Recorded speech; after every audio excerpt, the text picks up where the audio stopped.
Саламатсыздар ма, балалар? Саламатсызба.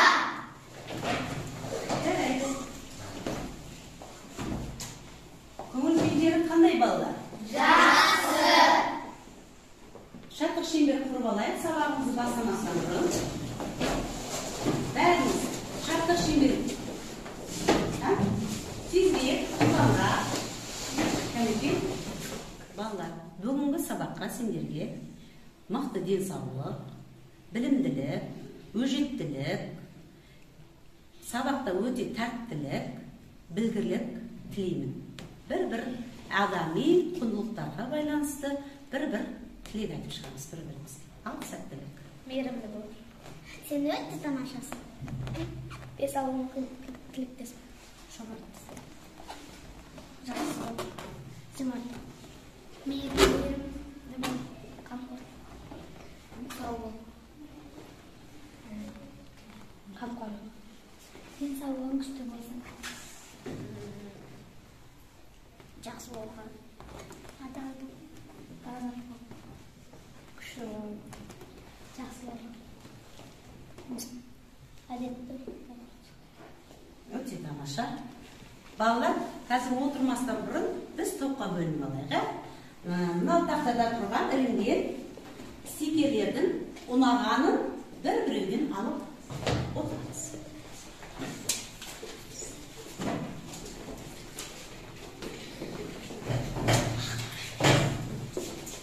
Балалар, қолымызда алған ұнаған түстер, сары түстеріміз. Мынау бірінші партаға отырамыз.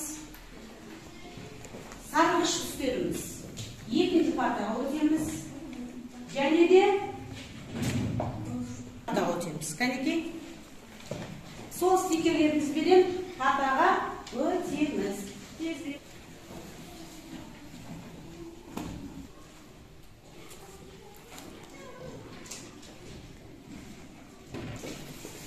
Мына мозаикамен бөлінеді. Ашамыз, тез құрастырамыз.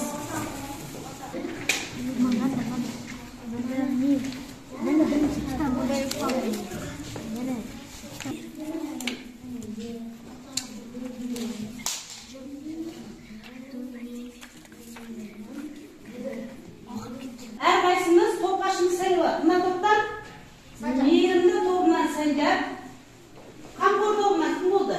Топбашы. Сәрбиназ.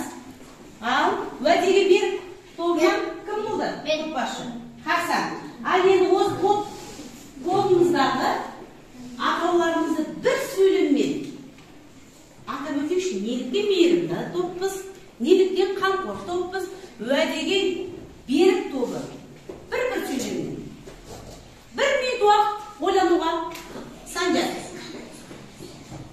Мейірімді дегеніміз жан-жануарларға, адамдарға, құстарға мейірімді болу. Өте тамаша. Келесі тобымыз. Уәдеге берік тобы. Неліктен уәдеге берік тобы болып атандық? Біз уәдеге берік тобымыз. Сол үшін бізге уәдеге берік тобы түсті. Жақын тобы. Біз уәдеге берікпіз. Сол үшін уәдеге берік деген ол, мысалы, досыңа уәде беріп қойсаң, оны істесең, ол уәдеге берік деген атты аталады. Жақсы. Ал қамқор тобы. Жануарларға, адамдарға, ата-әжемізге, ата-анамызға қамқор боламыз. Қамқор болу өте жақсы. Қамқор болу керек. Қамқор болуымыз керек. Қажет әрбір адам баласына қамқорлық ету, уәдеге берік болу, мейірімді болу керек қасиеттер екен. Өте тамаша. Енді бағалау парағын таратамын. Топтың атын жазып қоямыз. Әрбір оқушыны жазып қоямыз. Қайсы оқушы, қайсы топта қалай жауап береді? Фамилияларын, аты-жөндерін жазып қойыңдар. Және соған топ басшылар бағалар. Мына мынаның өзіне әрқайсымыз оқушыларымыз фамилиямызды жазып қоямыз. Жахангер, Санжар, Дилмұрат, әрқайсымыз өзіміздің атымызды жазып қоямыз. Әрқайсымызға мен қазір қарта бойынша тастаймын. Сұрақтарға тез жауап береміз. Және де сұрақтарымызды бағалап, топтар бір-бірімізге бағалап отырамыз,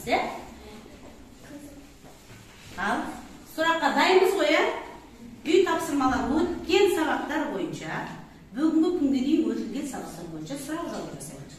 Ал қалаған бір сұрақты аламыз. Достықтың символы не? Достықтың символы жылқы. Жылқы достықтың символы. Толықтыратын бар ма? Мен. Güzel. Ол өткен заманда батырларға ертіп атты берген. Кез келген біреуін ғана аламыз. Ақыл мен айланың символы не? Ақыл мен айланың символы ол бар. Ол өте епті, өте білгір. Және ол тауда жасайды. Ал баға беріп өтейікші. Дұрыс жауап берді ма? Қандай? Сары. Жақсы деген. Ал қамқор тобына келдік, сұраққа жауап береміз, кәнеке біреуін аламыз. Тәуелді мектеп сөзім менің мектебім. Ал осын тәуел дейміз. Тәуелде. Менің мектебім деп тұр, ары қарай. Жеке көпше түрінде тәуел дейікші. Менің мектебім, сенің мектебің, сіздің мектебіңіз, оның мектебі көпше түр. Біздің мектебіміз, сіздердің мектептеріңіз, олардың мектептері. Ал дайындап тұрыңдар. Екі сұрақ сендерге.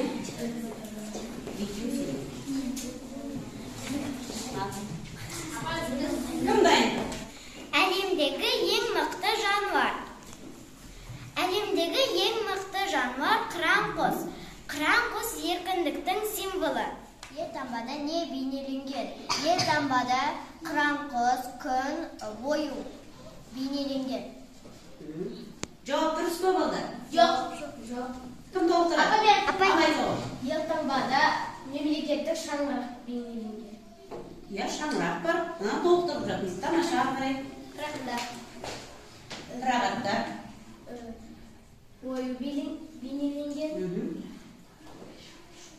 Бағалап жіберекші топты. Қамқор тобын бағалайықшы, неше қояды? Қандай түспен бағалаймыз? Сары. Ал мына топты тағы да қосымша жауап беріп отыр. Көріп отырмыз, бағалап беріп. Ал тағы сұрақтарың қалды ма? Ән ұранын орындап бер. Ал орындаймыз сонда.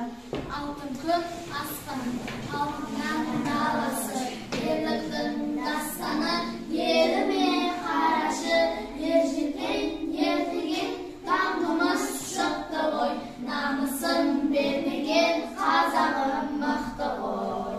Менің елім, гүлім болып, егілемін, жырым болып, төгілемін менің, туған жерім менің, Қазақстаным. Ұрпаққа жол ашқан, кең байтақ жерім бар, бірлігі жарасқан, тәуелсіз елім бар. Қазылған уақыттың мәңгілік осындай, біздің ел бақытты, біздің ел осындай.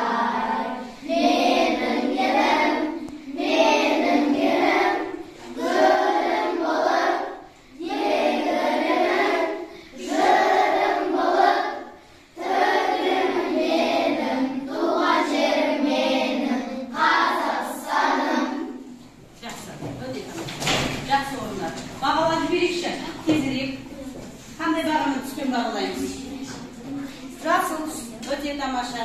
Ал мына топтан сұрақтарға жауап бересің. Бар мекен уәдеге беріп, сұрағыңды қой қой.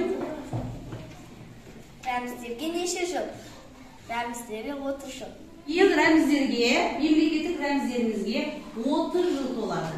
Қазан айының 25 күні рәміздерімізге 30 жыл болады екен. Жүктеу әдепті баламын. Мен әдепті баламын. Сен әдепті баласың. Сіз әдепті баласыз, ол әдепті бала. Біз әдепті балабыз. Сендер әдепті баласыңдар, сіздер әдепті баласыздар, олар әдепті балалар. Өте тамаша. Ал, дұрыс жауап бермеген, балалар жіберейік. Қамқор тобы. Жақсы. Ал, сұрақтарың бар ма?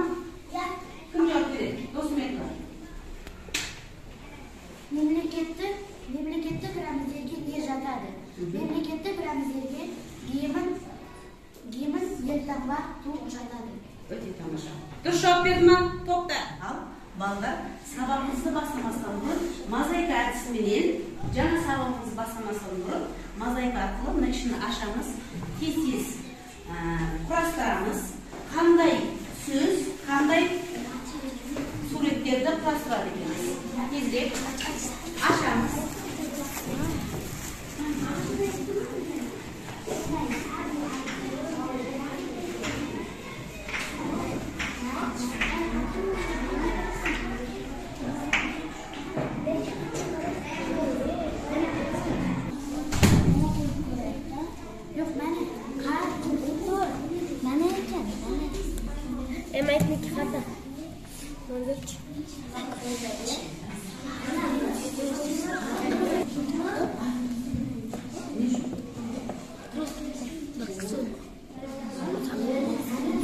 Қандай сөз шықты? Не жақсы, не жаман. Бүгінгі біздің тақырыбымызда ал сендерде не шықты? Жаман деген немене? Сендерде ше? Жақсы деген немене? Ал жаман деген немене екен? Білеміз ба? Ал айта қойыңдаршы. Сол тұрған мозаикадағы суреттерді жазылған үйреттік, та? Не жазылды? Жаман әдеттер салақтық және қайырымсыздық, әдепсіздік,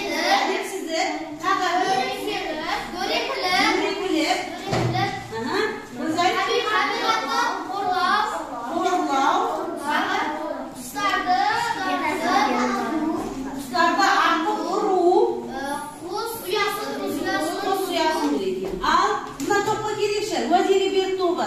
Қандай сөз шықты бұл жерде? Жақсы деген немене? Жақсы деген немене? Жақсы деген немене екен? Кім айтады екен? Қадиша айта қойсын.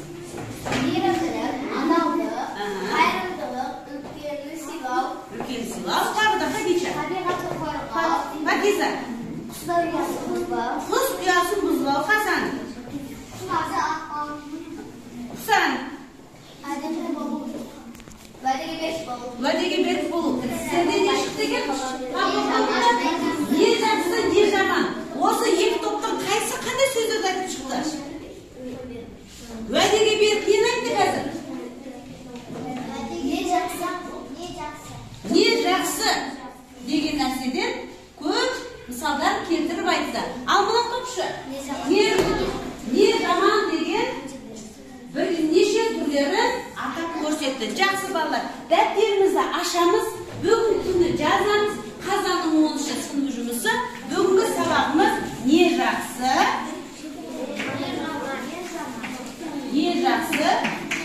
не жаман. Балалар, сергіп алайық, нейрожаттығуларын жасаймыз. Мынау қабырғаларда тұрған суреттерге барып, нейрожаттығу жасаймыз. Кәнеки? Мен біреуін жасаймын.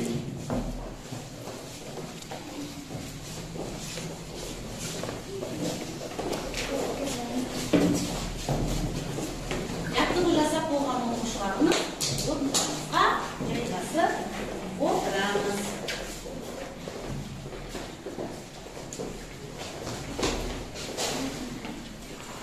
Балалар, сандықша ішінде керекті материалдар бар. Біз соны қазір өзіміз сабақ үстінде белгілейміз. Ішіндегі сандықшаның ішінде сиқырша сөздеріміз бар. Мінекесіндерге. Ал, енді қандай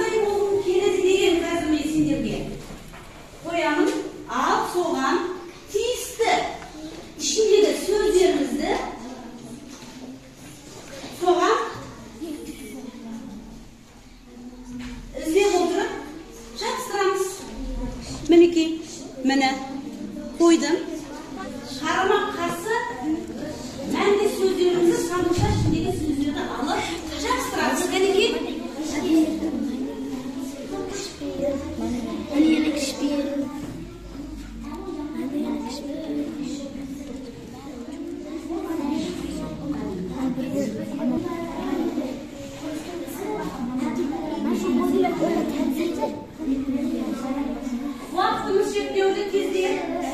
Bir minut tez birini жақсырамыз, birini sözleri ızdırıp tavuk oturarız.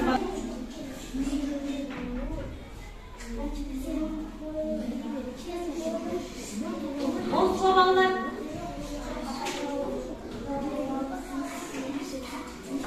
Bastayışı. Tahtara çıkmaydı bu. Өзгені сыйлатын, қызғаншық, ызақар, мейірімді, дерекі сотқар, мәдениетті, өзімшіл, кекшіл, еңбекқор, жауапсыз дәуеге тұрмайтын, уәдеге берік. Жақсы. Мына жерде қандай болғым келеді деген бұлттардың ішіндегі қарсы сөздерге біз соларға не істедік? Жауаптарды бұлттарға тауып жабыстырдық. Тамаша. Қандай болғым келеді? Күншіл өсекші. Кішіпейлі, мәдениетті, еңбекқор, тәрбиелі. Жалқау, салақ. Мейірімді тобы. Күншіл, өсекшіл дегенге тәрбиелі, мәдениетті жабыстырдық. Жалқау, салақ дегенге уәде берікті жабыстырдық. Қызғаншақ, заққар дегенге кішіпейлі дегенді жабыстырдық. Дерекі сотқар дегенге өзгені сыйлайтын. Жауапсыз уәдеге тұрмайтын, мәдениетті, кішіпейлі дегенді жабыстырдық. Жақсы. Қалай жауап берді балдар? Дұрыс жауап берді ма? Yes. Салыстырып көрсеңдер, кімдер қалай жауап берді? Кәнекей бағалау жібереміз. Сары,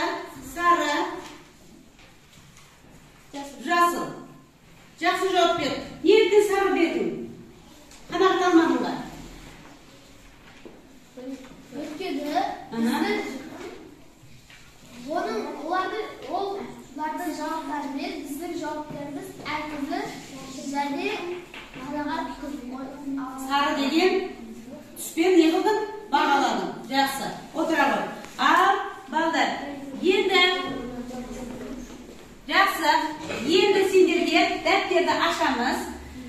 Жүгіру диктантын жасаймыз. Жүгіру диктанты қалай болады? Мен айтып түсіндіріп білеміз қазір, танысамыз. Бұнда дәптерлерімізді ашып, бүгін күнді жазып қойдық қой, Ал, енді бір шеттен болғанда тақырыптарымызды қоямыз, әзімәтін қоям. Сабағымызға қатысты біз осыны қазір дәптерімізге жүгіру және көру диктантын жасаймыз. Ал 1, 2, 3 деген кезде бір оқушыдан тыңдап алайық. Мына топтан бірінші оқушы шығады. Мәтінді, бір сөйлемді жақсылап оқып аламыз. Нүктеге дейін келеміз дағы топқа жай ғана сыбырлап айтамыз. Айтамыздағы дәптерге түгел отырып жазамыз.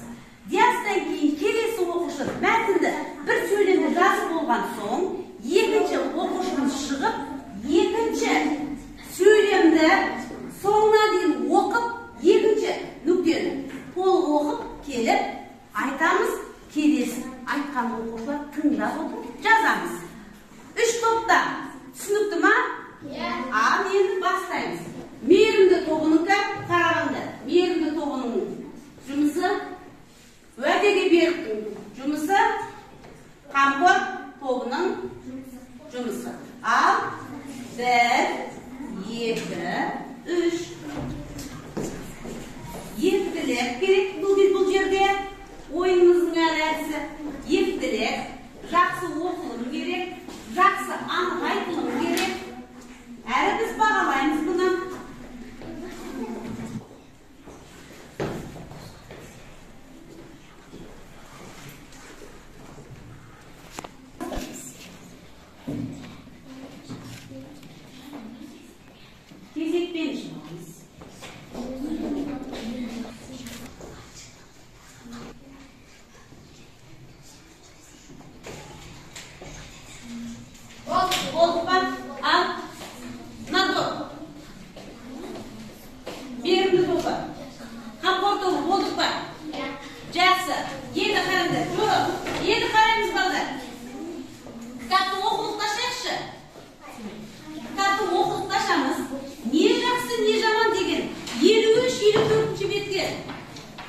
Aşamız sol yerге не жақсы, не жаман деген кішкентай ғана бірінші тапсырма бар. Біз соған қарап жазғанымызды тексерейікші. Қаншалықты қате бар екен, балалар? Әрқайсымыз өз кітабымызды алып, қатеміздің үстін сызып, қатемізді жөндеп, қанша қате бар екенін топ басшысы айтады. Қамқорлық, міне сендерге мына қарап тексереміз.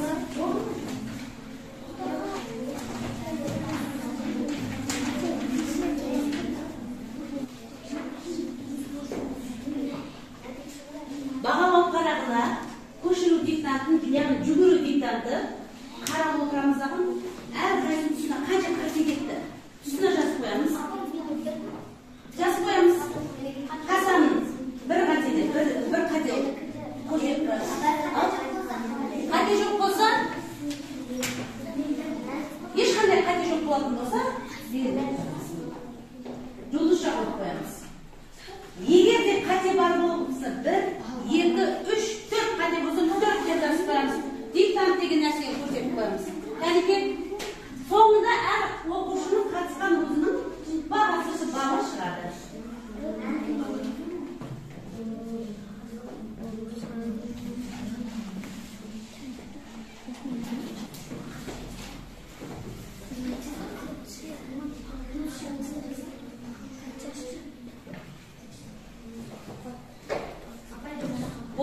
Кім қанша қате кеткенін жазып қойсын үстіне, Санжар.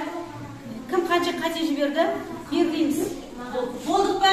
Бәрімізді жазып болдық қой, ә? Өте тамаша.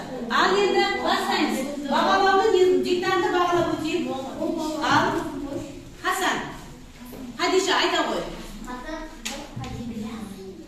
10 балдың ішінен мына көшіру диктантынан бір қате жіберді, 9 бал. Кейінгі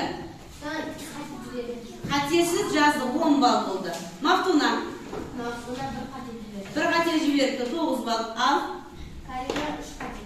Карина 3 қате болды, 7 бал. 5 қате, 5 бал болды. Өзің 2 қате, 8 бал болды. Ал 3 қате жібердім, 7 бал. 4 қате, 6 бал. 9 бал. Қате жоқ. 10 бал. Шахризада 2 қате. 8 бал болды. Гүзел қате жоқ. 10 бал. Паризада 2 қате.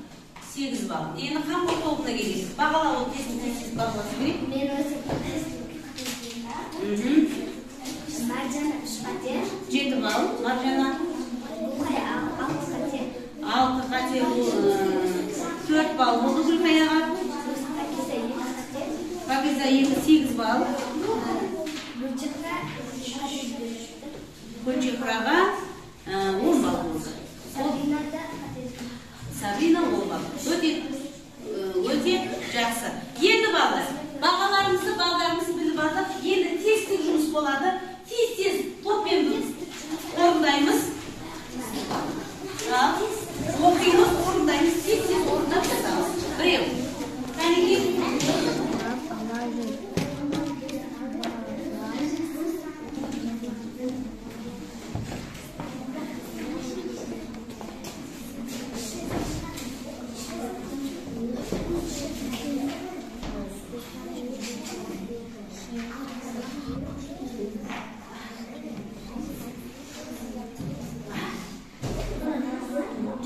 Dağların orada жатырмыз. Жақсы, бір-бір сөйлеймін. Сөйлемдерді сәйкестерін жүргізіңіз. Әкесі үлгермеді, тағаны өзі иіліп алды да жүре берді. Анау тағаны балам ала жүр. Аз жұмысты қиынсынсаң, көп жұмысқа тап боласың. Жақсы, сәйкестенген өте дұрыс, тамаша. Сұрақтарға жауап беріңіз. 10 жасар баласы мерді бегінен саяу келе жатқан адам жолдан не тауып алды? Таға тауып алды. Әкесі баласына қандай өсиет айтты? Қандай өсиет айтты? Анау тағаны балам ала жүр. Бұл мәселеге оқиға неге береді? аз жұмысты қиынсаң, көп жұмысқа тап боласың. Сонда не айтып тұр бұл жерде? Әкесі не істеді бала? Тыңдады ма, тыңдамады ма? Қандай бала десек болады? Еріншек жалқау. Сұрақтарға жауап беріңіз. Достарымызға кім алғыс айтты? Әжесі. Алғыс батаға доса не деп жауап берді? Сіз де маған қамқорсыз, менің тірегімсіз деп әжесін құшақтады. Адам бұл мәтіндегі оқиға неге үйретеді? Адамдықты, әдептілікті үйретеді. Екінші тапсырма. Суретке сүйеніп сөйлемдерді толықтырып жазыңыз.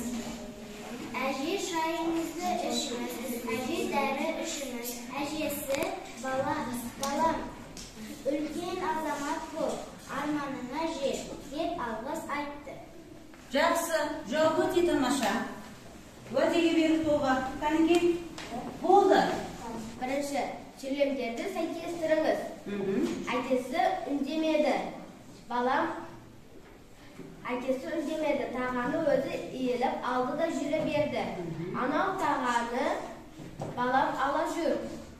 Аз жұмысты қиынсынсаң, көп жұмысқа тап боласың. Сұрақтарға жауап бер. 10 жасар баласын ертіп екінен жаяу келе жатқан адам жолда не тауып алды? Не тауып алады екен? Таға тауып алады. Әкесі баласына қандай өсиет айтты? Қандай өсиет айтты? Аз жұмысты қиынсынсаң, көп жұмысқа тап боласың. Бұл мәтіндегі оқиға не үйретеді? Ерінбеуге, еріншек болмауға үйретеді. Өте тамаша. Екінші тапсырма. Суретке сүйеніп сөйлемдерді толықтырып жазыңыз. Әкесі үндемеді. Тағаны өзі алып жүре берді. Артында келе жатқан баласы келеді екен. Жерге түскен шиені жерден алып алдына салды. Жақсы. 3 топта жауаптарына өте мен ырза болып отырмын. Өте тамаша жауап бердіңіздер. Жақсы, керемет. Енді сабағымыз да аяқталып қалды.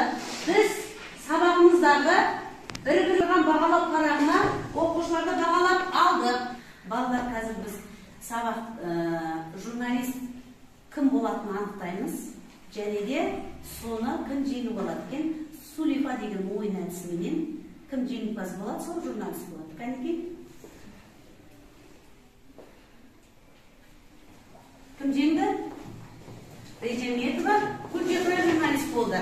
Тамаша, шапалақтап қоямыз. Қанекей? Балалар, әдепті дегеніміз не?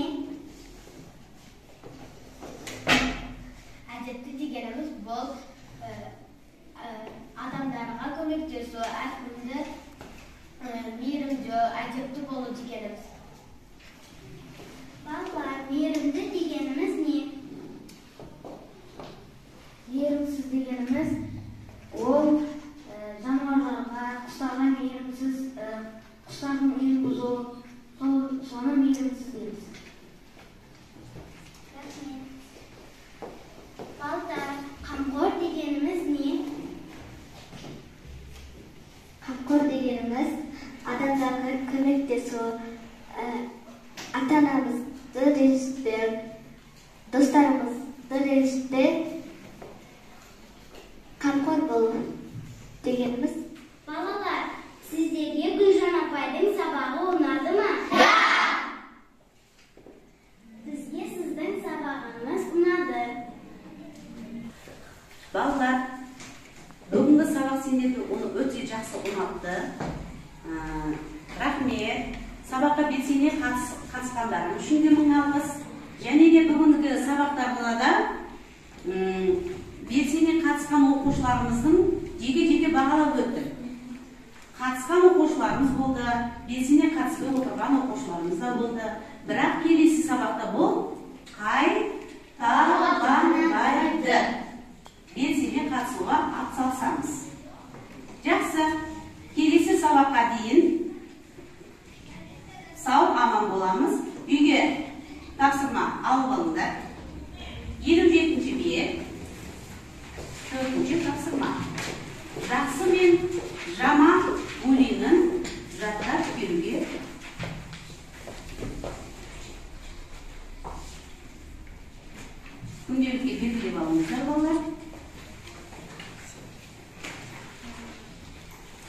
Toplarda bağlamak için. Ve dedi bir